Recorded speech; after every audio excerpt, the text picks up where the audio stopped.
Hola, soy Alicia Eugenia Silva, hoy es 26 de abril del 2022 y los saludamos desde la fría Bogotá. ¿Qué nos puedes decir de las encuestas de abril que salieron después de las consultas de marzo? Hay dos encuestas. La primera, que salió el 1 de abril, fue la de Guarumo. Y tenemos que recordar que Guarumo fue la encuestadora más acertada hace 4 años.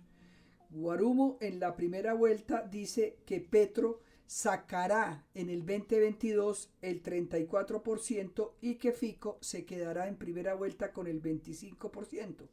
Y en segunda vuelta, Fico ganaría con el 43% y Petro perdería con el 40%.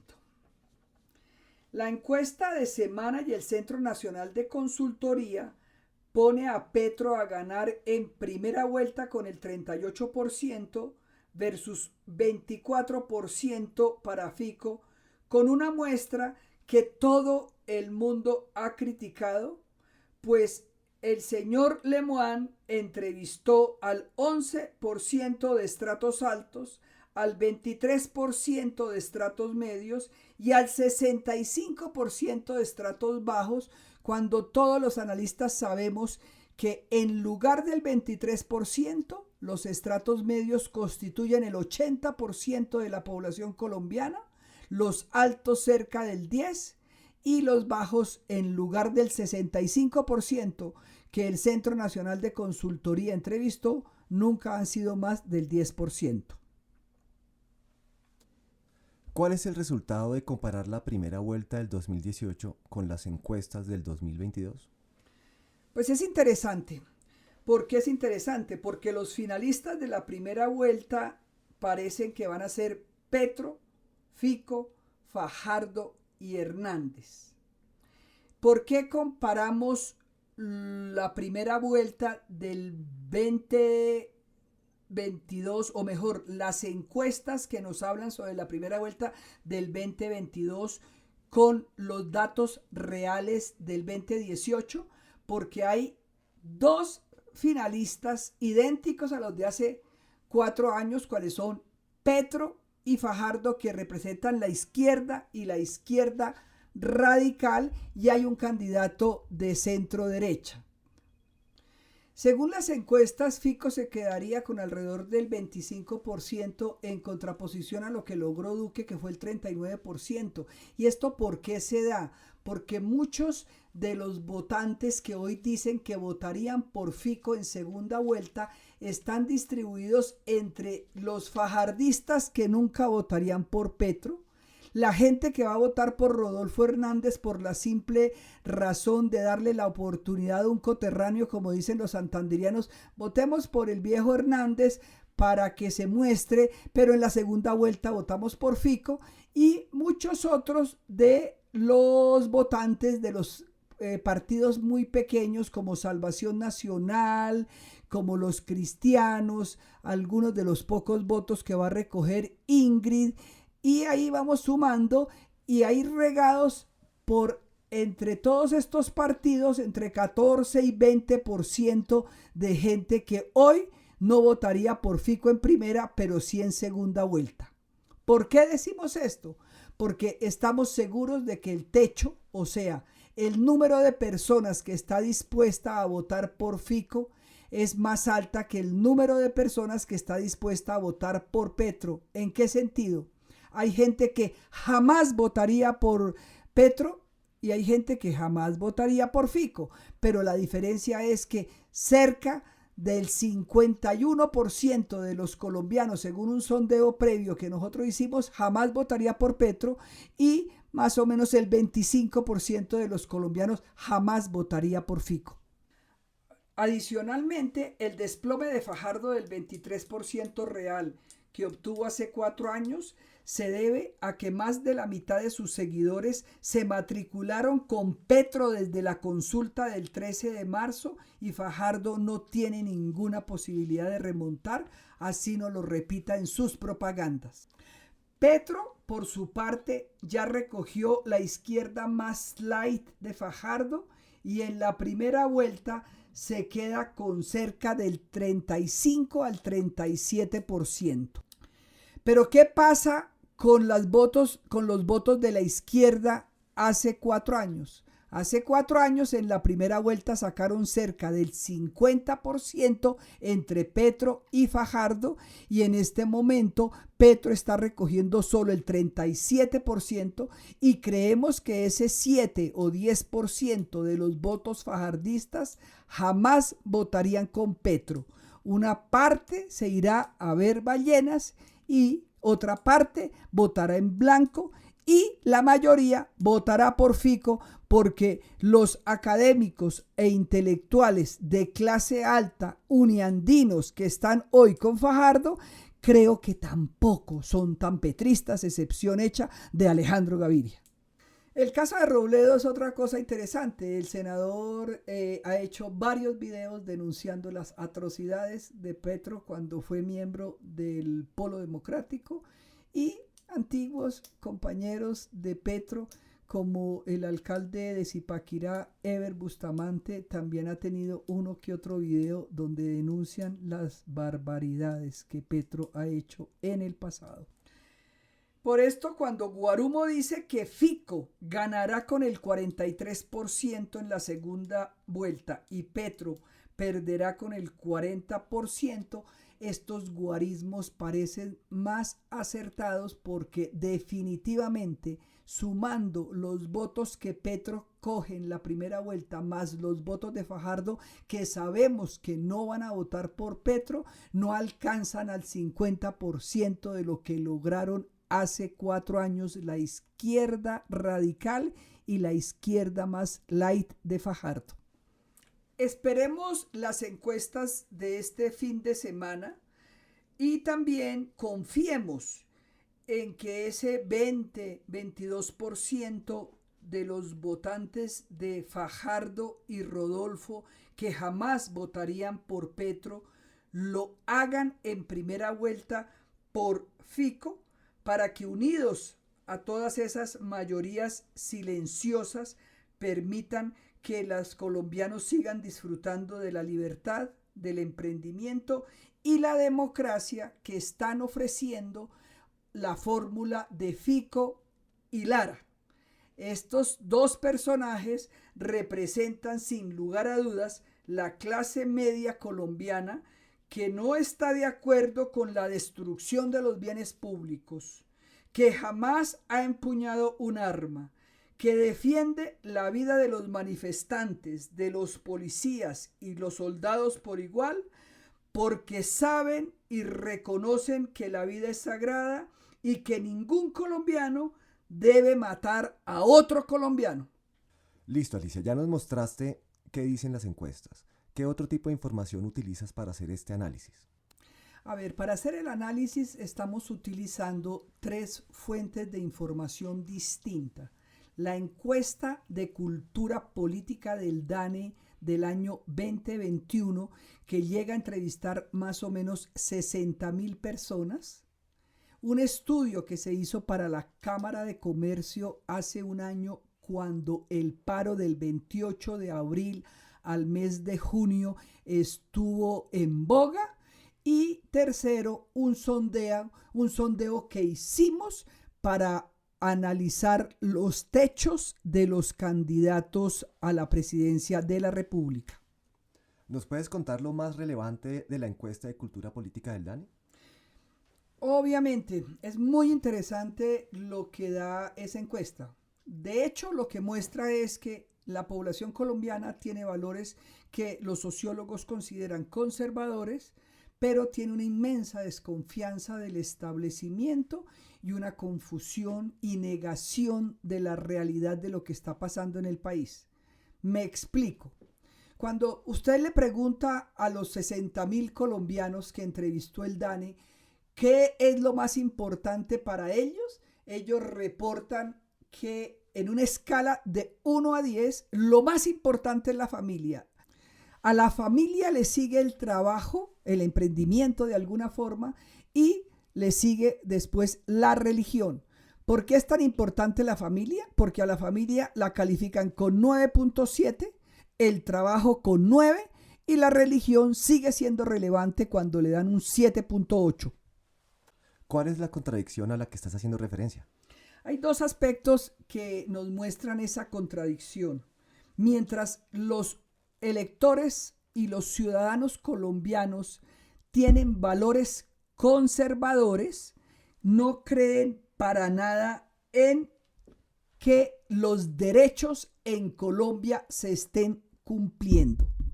Cuando tenemos una constitución que es fundamentalmente garantista de los derechos, donde un buen porcentaje de los colombianos reciben educación media y educación primaria pública con muy poco costo.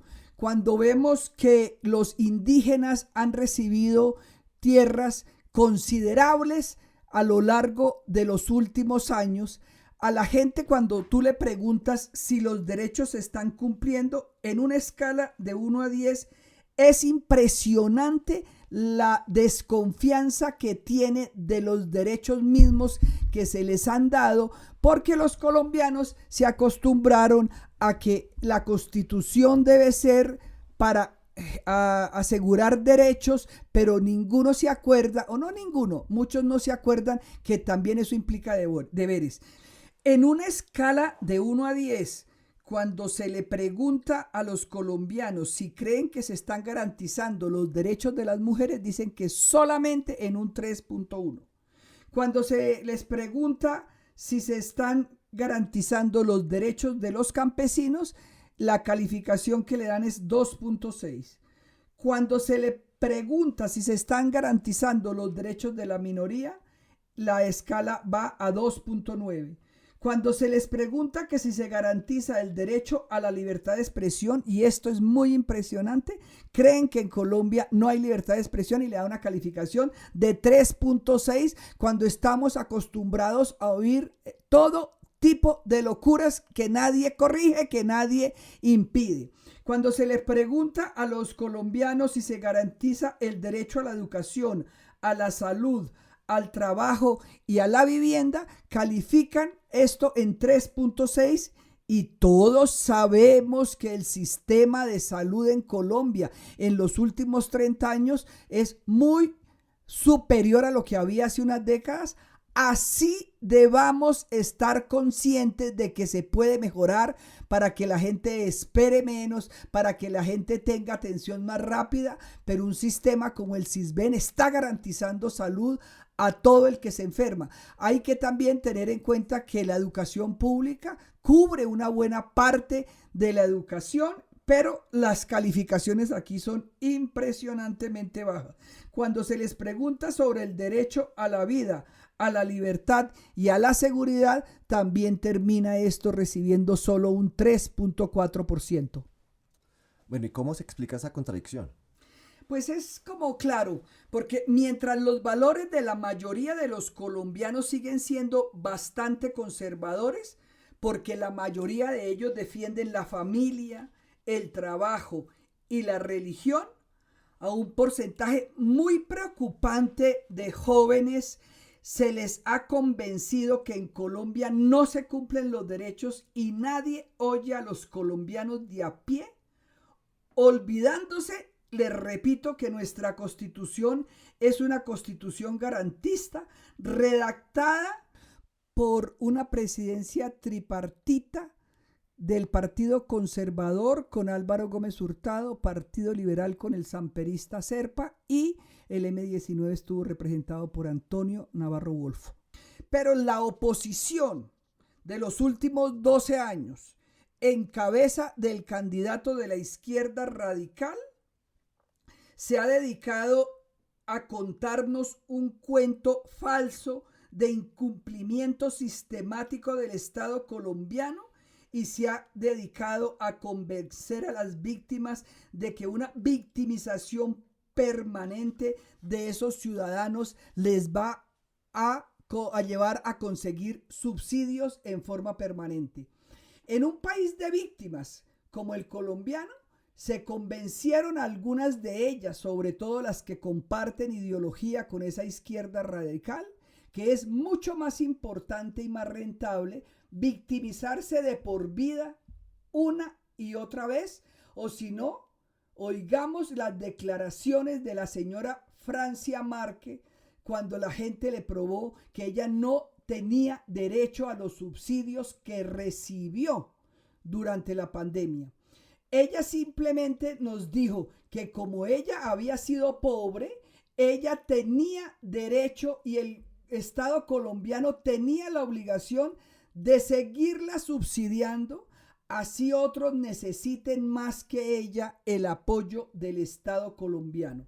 La oposición, la izquierda radical y los educandos sometidos a FECODE creen que una sociedad en un país medio como el colombiano, solo una parte de la sociedad tiene derecho a subsidios permanentes y el resto de la sociedad a proveerlos. Yo creo que los subsidios deben ir a los más vulnerables, tienen que ir a los más vulnerables y siempre cualquier sociedad debe proteger a un porcentaje mínimo de gente que no tiene cómo proveerse, pero aquel que logra proveerse por sí solo debe renunciar al subsidio y debe buscar un trabajo digno que dignifique no solamente su empleo, sino su familia y su persona. La encuesta de cultura política del DANE, ¿qué nos dice de la posición ideológica de los electores? A ver, aquí también es interesante lo que la encuesta de cultura política del 2021, que fue publicada hace poco, nos dice. ¿Qué pasa? Nos dice que un 43% de los colombianos se identifica como ideológicamente de derecha, 43%. Un 15% como izquierda, y diríamos casi que izquierda radical, y hay un 42% que se denomina de centro.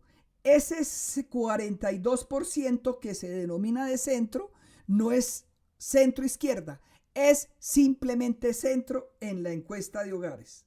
¿Qué más nos dice la ideología?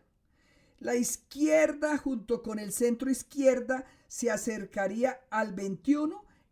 Los que se consideran estrictamente de centro nos dice que el 36% y el 43% de los colombianos se siguen identificando como de derecha, que fue lo que nos dijeron las encuestas, tanto del Centro Nacional de Consultoría como la de Yanjas de los últimos meses del año 2021. Y no nos han vuelto a reportar el comportamiento de los colombianos. Pero paradójicamente los colombianos se declaran más de derecha que de izquierda, por más de que creen mucho menos en el establecimiento, y esos mismos colombianos en el fondo sienten es que no los oyen antes de que reconozcan que esos derechos que dicen que no se están cumpliendo, creo que no pueden ser tan, digamos, negados, pero cuando se les pregunta, ellos simplemente sienten que los derechos no se cumplen, pero la conclusión es que los colombianos sienten es que el gobierno no los escucha. Listo, ya nos explicaste la encuesta del DANE. ¿Qué otros elementos son importantes en tu análisis? A ver, el año pasado un grupo de economistas hizo un estudio para la Cámara de Comercio de Bogotá durante el paro del 2021 en el país. Y encontramos una cosa muy, muy importante. El 20% de los colombianos de plano rechazaba cualquier tipo de protesta. El 40% aceptaba la protesta pacífica, pero lo más preocupante era que había un 40% que además aceptaba y de alguna forma promovía la protesta violenta. ¿Cómo se comportaron los entrevistados después de ver la destrucción que generó el paro? Fue muy interesante.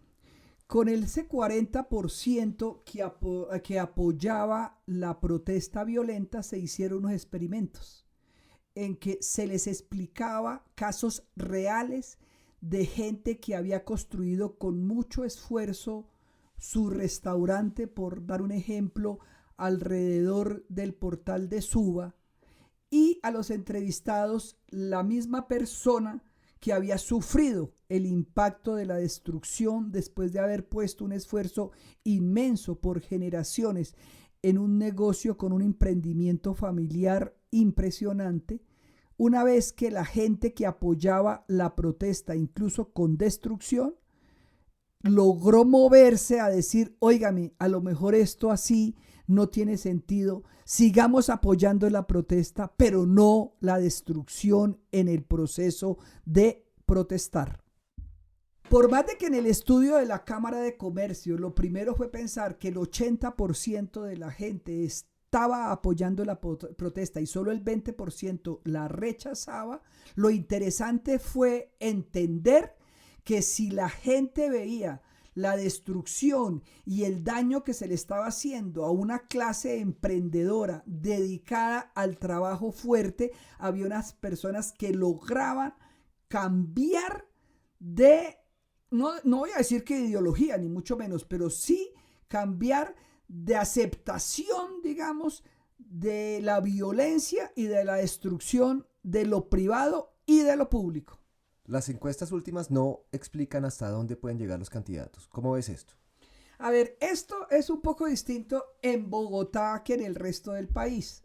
La ciudad donde más representantes sacó Petro en las pasadas elecciones del 13 de marzo fue Bogotá.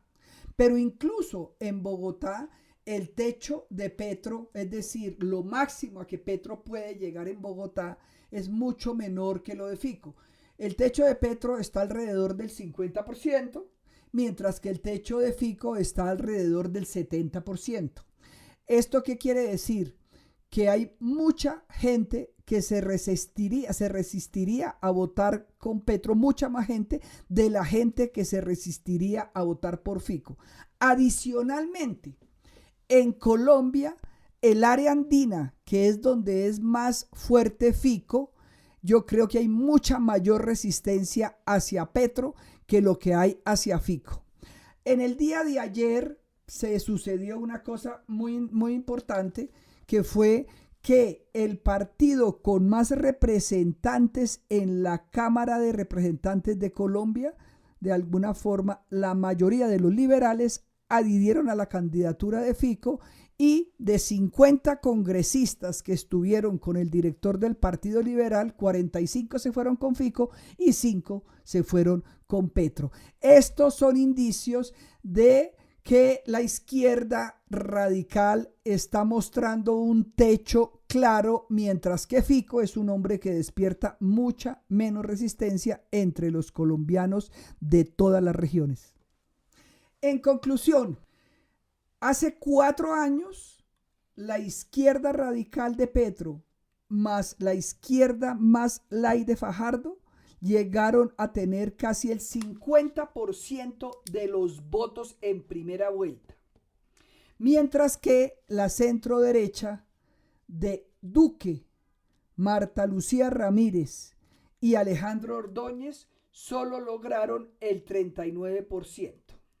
¿Qué pasó? Esa primera vuelta la ganó el presidente Duque porque la izquierda se dividió entre 25% para Petro y 23.78% para Fajardo. Hoy que vemos que la izquierda está bajando de 50 a 37%. ¿Por qué no le sumo a esos 37% la totalidad de los votos de Fajardo? Porque, como dijimos, a Fajardo ya se le fueron los petristas. Si alguna parte de ese 10% que están reportando las encuestas que están con Fajardo se fueran con Petro, yo creería que nunca llegarían a más del 42%, que es lo que nos reporta la encuesta de cultura política del DANE, de la ideología que reportan los electores, o mejor, los ciudadanos colombianos. ¿Qué pasa con Fico? Las encuestas le están dando 25 puntos. Esos 25 puntos deben subir no solamente en la segunda vuelta, como definitivamente lo van a hacer, sino que una parte de esa gente, unos 14 puntos, pueden llegar a acercársele a Fico en la primera vuelta, por la sencilla razón de que de aquí al 29 de mayo, liberales, cristianos, un pedazo de los fajardistas que entren en razón, los rodolfistas que se den cuenta que Rodolfo no tiene posibilidades, pueden subirle a Fico ese 25%, pero aún si Fico perdiera en la primera vuelta o si Petro ganara la primera vuelta, me parece que no hay posibilidades, dado los techos de uno y otro, que Fico no sea el presidente de los colombianos en el 2022. Este sería el resultado lógico dada la información y los distintos estudios. Sin embargo, hay dos variables demasiado importantes que en este momento yo no puedo decir cómo contarían. La inmensa corrupción que hay alrededor del candidato de la izquierda radical, donde, como dijimos en un podcast anterior, se llevaron la crema y nata de los corruptos colombianos, que el candidato llama ahora excorruptos, y esa palabra no existe en español. Y lo otro que nos da mucha preocupación es el comportamiento que pueda tener una registraduría inmensamente cuestionada, en la que nadie cree, ni siquiera creen los personajes a los que una parte de la sociedad creen que les están haciendo el fraude a favor. Entonces, pilas, colombianos, tenemos que estar muy atentos, y las campañas deben de todas formas conseguir un ejército de testigos que controlen una parte de la posible corrupción que se genere en las elecciones, y esa parte es la de las mesas de votación. Lo que la gente tiene muy en duda es qué pasa una vez que los votos lleguen a la registraduría. Si las cosas funcionan como nos dicen las cifras, como los ciudadanos reportan de cuál es su ideología, si las cosas funcionan como nos dicen los ciudadanos que hay personas por las que jamás votarían, no me cabe duda que la elección va a estar apretada, pero tampoco me cabe duda que los colombianos no quisieran tener a una persona que haya empuñado las armas, que se haya rodeado de corruptos y que lo que mejor haga es mentir, mentir y mentir.